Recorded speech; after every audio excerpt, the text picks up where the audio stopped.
Greetings, friends. It seems like only yesterday that War Thunder received a line of American armored vehicles. But a big new update is already on the way. We're eager to share the news. We have a pleasant surprise for those with low-spec computers. The optimization for ultra-low mode has been improved significantly. The display is now better at these settings, and there's no performance loss. If anything, there's a slight performance improvement. New graphical effects have also been added to the game. Aircraft now leave vapor trails, also known as contrails, just like in the real sky.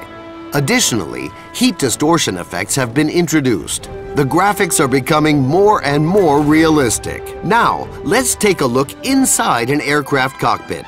Don't forget to close the canopy. That's right, cockpit canopies are now animated, which fans of simulator mode and first-person view are sure to appreciate. But don't forget, an open cabin seriously affects your speed. So, in a battle situation, you're better off keeping your canopy closed. Admittedly, not all aircraft are equipped with this mechanism yet, but for all the new aircraft added to the game, the cockpit will be operable. Another new introduction will simplify night flying. You can now activate internal lights in the cockpit.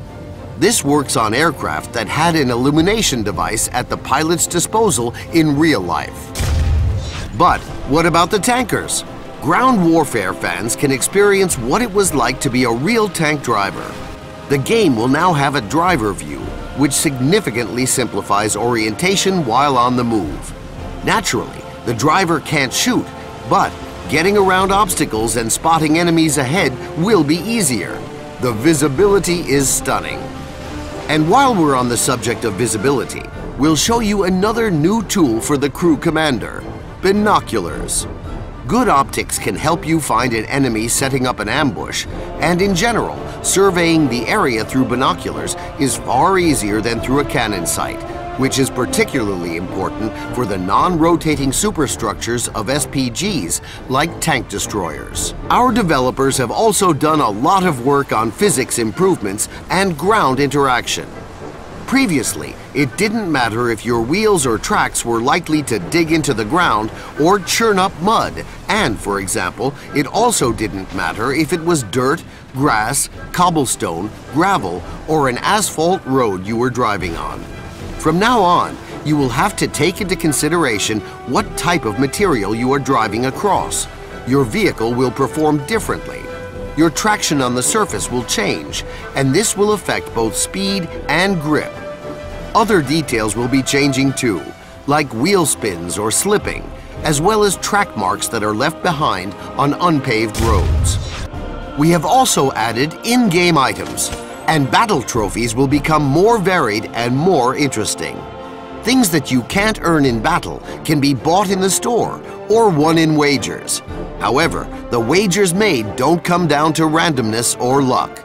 The players themselves affect the result and increase the chances of winning. Some of the items that have appeared can be used to increase the rewards and earnings of the player and even his entire team, along with special objectives which provide bonuses, personal discounts, and much, much more. Keep an eye on the news. We'll be sure to tell you about all of this in more detail. What about new vehicles, you ask? How can an update be major without new tanks and aircraft? US pilots will be getting even more attack aircraft and bombers.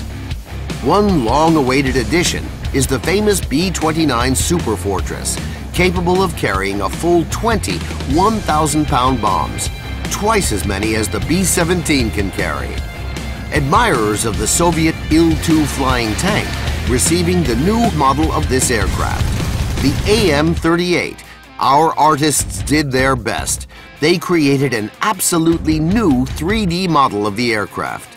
To help it stand up against American strategic aircraft, the Japanese line has received a new high-altitude fighter, the premium J-2M4. Germany also received some attention, with its tree receiving the new Focke-Wulf 200 Condor.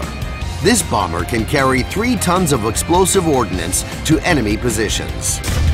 Two new anti-aircraft vehicles appeared in the ground forces research trees: the German Geopard and US M42 Duster, as well as a new German Marder III tank destroyer.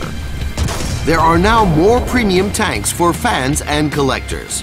The American line has received an upgraded model of the Pershing, the M26E1.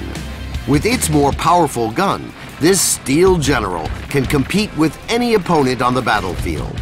The Soviet line has gained the T-126SP, a fast and well-armored light tank for its class. Scouting, flanking, capturing points, you won't find a better tank for these tasks. Fans of German tank design now have a late modification of the Tiger I at their disposal. It was used contemporary to the Tiger II and differed from its predecessor in improved armor.